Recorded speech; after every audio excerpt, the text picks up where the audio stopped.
Welcome, institutional stakeholders, to today's Explainer. We are diving deep into Gevo's first quarter 2026 earnings results, and we're going to break down their critical infrastructure milestones. If you've been tracking the renewable fuels sector, keeping an eye on carbon management, or watching the transition of legacy ethanol assets into these advanced synthetic aviation fuel platforms, well, you're in the right place. This professional analyst briefing is designed to give you a really clear, structured look at the actual data driving Gevo's growth strategy right now. Just a quick heads up before we get started, this video is for educational purposes and not financial advice. We're simply unpacking the source material and the financial filings provided by the company. Okay, let's dive into this. Here is our roadmap for today. 1. Q1 2026 financial overview. 2. GAAP versus non-GAAP. 3. The 2026 EBITDA challenge. 4. Gevo North Dakota expansion. 5. Alcohol to jet financing. And finally, 6. Milestones and outlook. Starting with Section 1, Q1 2026 Financial Overview, establishing the baseline. To really understand where Gevo is heading with their massive capital projects, we first need to establish where their current baseline is at. Now, despite the typical seasonality we usually see in ethanol margins during the first quarter, Gevo actually reported some really significant year-over-year top-line growth. Revenue hit $43 million. That's a pretty substantial jump from the $29 million they reported in Q1 of 2025. This revenue generation was primarily driven by the production of 18 million gallons of low-carbon ethanol, alongside tens of thousands of tons of distillers' grains and millions of pounds of corn oil co-products. But what's absolutely essential to grasp here is how management views these assets. CEO Paul Bloom really emphasized that these solid quarterly results aren't just an end in themselves, they actually establish a de-risked foundation. By proving they can optimize their current cash flows and actively manage captive ethanol feedstock production and carbon capture, they're showing future capital partners that they absolutely have the operational chops required for their much larger upcoming synthetic aviation fuel strategy. Moving on to Section 2, GAAP versus non-GAAP, unpacking the underlying economics. Now, what's really interesting about this slide is the detailed reconciliation, because if you just look at the top-line net loss of $22 million, you completely miss the underlying cash-generating potential of the core business. We really have to unpack these economics. Starting with a GAAP loss from operations of roughly $4.9 million, we have some significant non-cash add-backs. We're talking $6.8 million in depreciation and amortization and $2.1 million in stock-based compensation. Plus, we've got one-time items, like a $2.7 million executive severance charge and roughly $742,000 in non-recurring debt modification costs. When you adjust for all these factors, that initial GAAP loss actually translates into a positive non-GAAP adjusted EBITDA of $8.5 million for the quarter. And honestly, that is a massive swing compared to the negative $15 million in adjusted EBITDA they reported in Q1 of last year.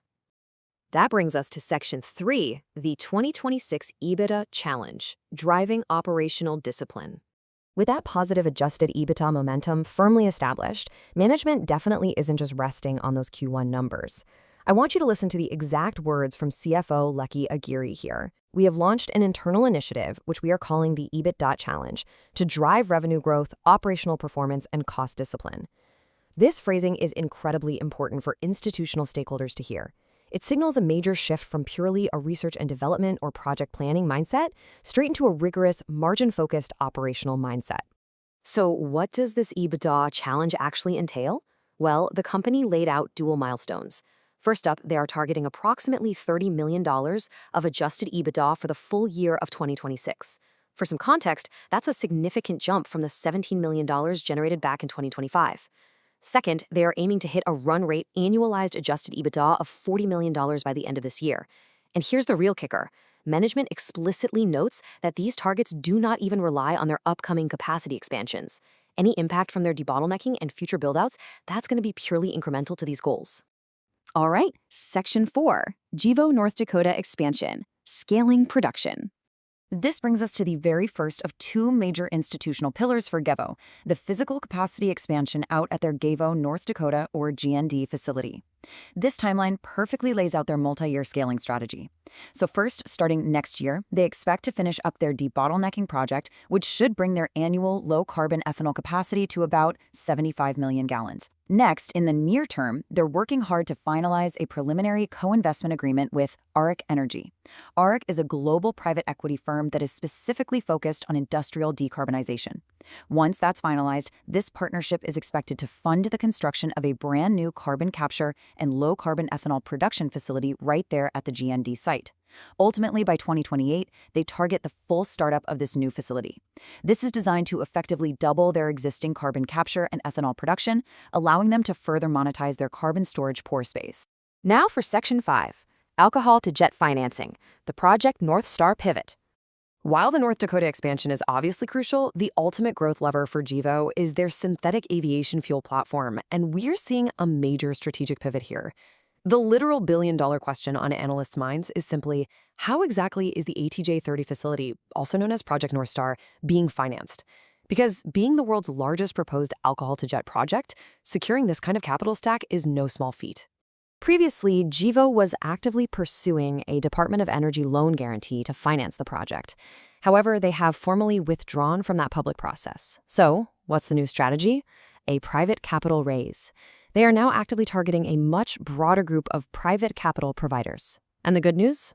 According to their Q1 update, they have already received multiple non-binding indications of interest for project-level construction financing. So the crucial point is, how do you actually convince private institutional capital to fund a massive infrastructure project like this? The answer lies entirely in de-risking the revenue. This requires take-or-pay agreements. In case you aren't familiar, these are legally binding offtake contracts that guarantee revenue certainty. By locking in fixed prices or fixed floor prices for the synthetic aviation fuel and the associated carbon emission reductions, Gevo can basically prove to non-dilutive capital providers that the project is going to generate reliable, predictable cash flows. And if we look closely at the corporate filings, management notes they have already secured take-or-pay agreements that satisfy about half of the available capacity at the ATJ-30 project. Right now, they're in active negotiations, working out term sheets and definitive documents with additional offtake customers to exceed the remaining available capacity.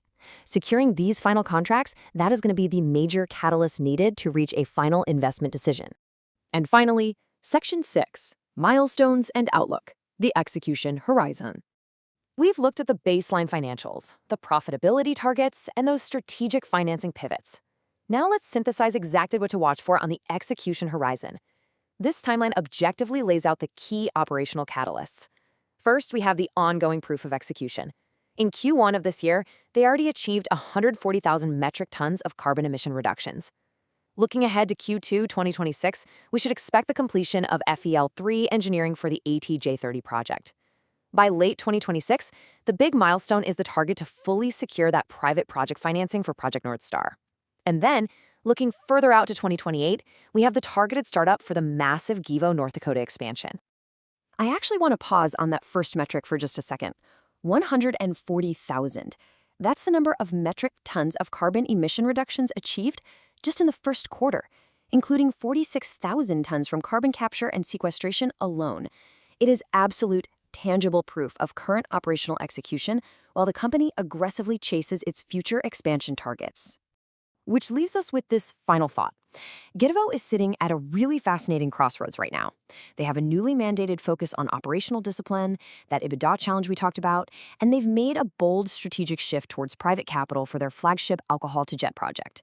So the real question for the market is, can Gevo successfully execute these massive infrastructure expansions and fundamentally reshape the synthetic aviation fuel landscape by 2028? It's an execution story that is going to be absolutely critical to follow. Like and subscribe for more videos.